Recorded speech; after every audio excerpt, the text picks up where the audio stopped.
B'investiment ta' 30,000 euro għaddej xogħol ta' tisbieħ fir-residenza Djar il-Fjuri fir-Reba ta' Għawdex li titmexxa mill-Aġenzija Support. Dar il-Fjuri twafqet fl-2016 permezz tal-proġett Soċjetà Ġusta u qed iżżomm fih ħdana 9 persuni b'diżabilità li l-età tagħhom tvarja bejn il-21 sena sa 71 sena. Dawn jirċievu servizz 24 sija kuljum fosthom ta' sessjar kontinwu u interventi terapeutiċi. Barra minn hekk, ir-residenti jipparteċipaw f'diversi attivitajiet matul il-jum bħal dawk fil-Learning Hub f'Għajnsielem.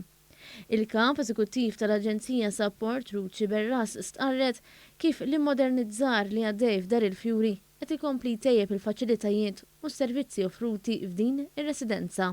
Li noffru servizzi bħal physiotherapy u anka occupational therapy u servizzi oħra u appuntamenti li jkollhom bżonn.